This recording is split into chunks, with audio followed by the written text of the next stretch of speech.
el que reivindicaba el 1 de mayo, que el 1 de mayo es la fiesta de alcance más universal que hay a lo largo y ancho de nuestro planeta.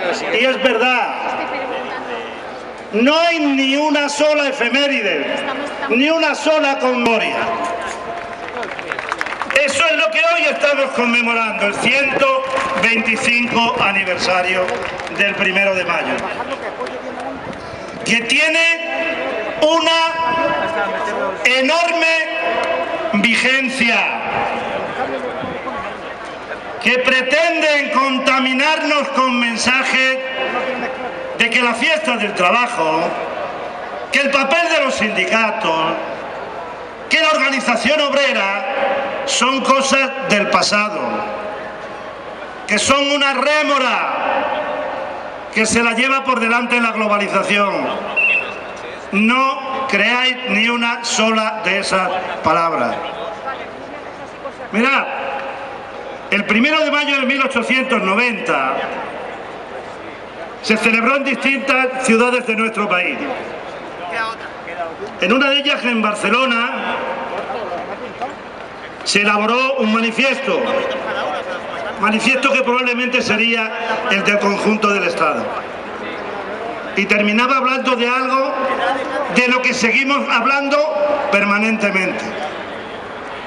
Decía que por encima de las cuestiones de la política, la gran cuestión, la denominada cuestión social, era y es la de la redistribución más equitativa de la riqueza producida colectivamente. En la España del siglo XXI, las organizaciones sindicales, la clase trabajadora, las fuerzas políticas del progreso.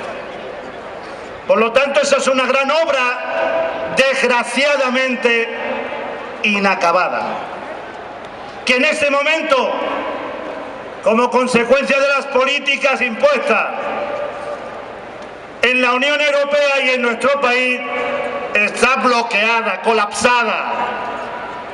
Es más, estamos en una situación contradictoria, muy contradictoria, que está provocando un aumento creciente de desconfianza en las instituciones democráticas.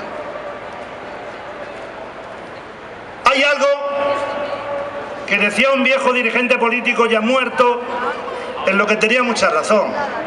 Decía aquello de todo empieza por el trabajo. El factor de integración democrática y social más formidable de los pueblos es el trabajo.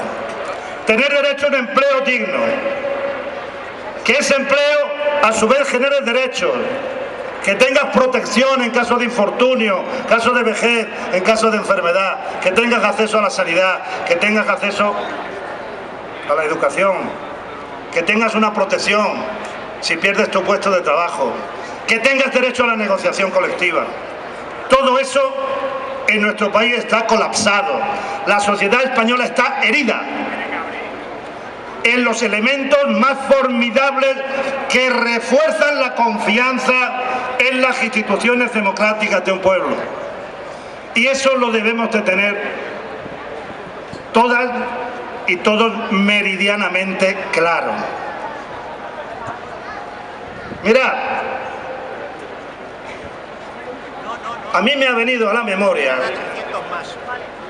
en esta fecha, al volver a reincidir en mi mente en algo que tengo permanentemente en mi memoria, que es el hecho de que tenemos más de 300 representantes sindicales, unos condenados como los de Arcelor, otros con proceso abierto como los de Airbus, otros con peticiones de años y años de cárcel por ejercer un derecho fundamental. Me ha venido a la cabeza las consecuencias de las huelgas que al principio del siglo XX protagonizaban los trabajadores y las trabajadoras españoles.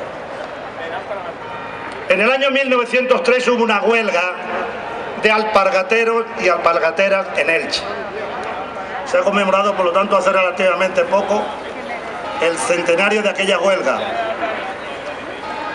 Cuando terminó la huelga, represaliaron a los trabajadores que habían sido los protagonistas más activos de aquella huelga. Muchos eran de la Unión General de Trabajadores y tuvieron que emigrar a Argel, porque entonces, a diferencia de lo que ocurre ahora, el mar unía, el mar no separaba. El Mediterráneo antes era un vínculo a favor de la humanidad, ahora es una fosa marina, un cementerio marino, ante el cual lo único que tienen como alternativa los señores de la Comisión Europea es llegar a un pacto para darle dinero a los gobiernos de Egipto, Sudán, Mali, Níger. ¿Para qué? Para que pongan un tapón en la frontera. No han planteado para nada iniciativas para salvaguardar, que es lo más urgente, la vida y la integridad física de aquellos que arriesgan todo lo que tienen, incluso su vida, para poder buscar en dignidad una oportunidad para ellos y para su familia. Bueno, pues aquellos de la huelga de alpargateros padecían lo que se llamaba las listas negras. En la actualidad, las listas negras del siglo XXI se están confeccionando a través de las instrucciones a los fiscales. Las listas negras del siglo XXI se están confeccionando en este país, a pesar de la Constitución española, con sentencias judiciales. Y lo tenemos que denunciar, porque se pretende disuadir, se pretende atemorizar, porque hay trabajadores de grandes empresas. Airbus es una gran empresa, Arcelor es una gran empresa, pero en España la inmensa mayoría de los trabajadores están en las pequeñas y medianas empresas. Y le quieren arrebatar, mediante el temor y la coacción, uno de los pocos elementos que junto a sus sindicatos tienen al alcance de la mano para defender sus derechos y una vida más digna para su familia, que es el ejercicio del derecho constitucional de la huelga. En la recesión económica se trataba de imponer una redistribución perversa de los sacrificios, de manera tal que aquellos que no tienen ninguna responsabilidad en por qué se ha producido la recesión pagaran el costo al 100%. Y ahora se trata de orientar en la etapa de crisis, que no de recuperación, pero mirando a la recuperación, una redistribución inversa cuando se produzca esa recuperación. De manera tal que padeceremos, como diría Clausewitz, aquello de que la guerra es la continuación de la política por otros medios, padeceremos las mismas, o pretenden que padezcamos las mismas políticas de recorte, de forma tal que las políticas de recuperación serán la continuación de las políticas de austeridad, incluso con los mismos medios. Y eso, compañeras y compañeros, lo debemos de tener meridianamente claro. Nuestra situación es muy difícil. Hace poco, en los medios de comunicación, saltaba una encuesta a nivel europeo donde se decía que los jóvenes de Suecia podían irse de su casa, de su hogar familiar, a los 19 años, de fundar un hogar. Los españoles, 29 años. ¿Y por qué? Son distintos nuestros jóvenes de los jóvenes suecos. No pueden irse del hogar familiar porque no pueden. Y valga la reiteración, no pueden irse porque no pueden.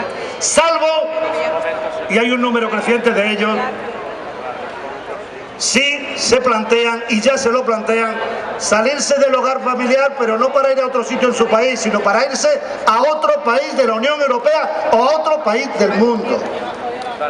Esas son las consecuencias de la recesión. Y ante eso, ¿qué dice el gobierno? Ante eso, ¿qué dicen los poderes públicos? Algo que el propio Banco de España ha caracterizado como un muy serio obstáculo para la recuperación económica, para que la recuperación económica sea efectiva, porque hay una diferencia abismal entre el tipo de migración actual y el de la migración española de los años 60 o de los años 70. Ahora se van jóvenes que han tenido la oportunidad de tener una carrera, que en la inmensa mayoría de los casos lo hemos financiado entre todos con el erario público, a través de la escuela pública, los institutos públicos, las universidades públicas, jóvenes sobradamente preparados, que no encuentran aquí una oportunidad. ¿Cómo se puede hablar de recuperación económica? ¿Cómo se puede decir que las cosas van bien en esta situación tan tremenda? ¿Qué tipo de optimismo injustificado e injustificable pretende inocular en la opinión pública española, en la sociedad española, el gobierno de la nación? No se lo cree absolutamente nadie. Efectivamente, el único respaldo que tienen sus palabras de optimismo a favor del crecimiento, a favor del empleo. Eso es mentira. Las políticas neoliberales del Partido Popular lo único que dejan es a más de 14 millones de españoles en la pobreza. Más de 1 millón de madrileños y de madrileñas por debajo del umbral de la pobreza. Más de 5 millones de parados. Y un panorama de pérdida de derechos de ciudadanía como no se había vivido desde la transición en este país. Por lo tanto, hay que seguir estando en las calles, hay que empezar a cambiar esto y la forma de cambiarlo está en vuestras manos. Y podemos empezar el día 24 de mayo votando a otros políticos que realmente pongan el centro de las políticas en los ciudadanos. Compañeros y compañeras, es nuestra posibilidad y está en nuestras manos cambiar este país y tenemos que empezar a hacerlo. Suerte y salud para todos.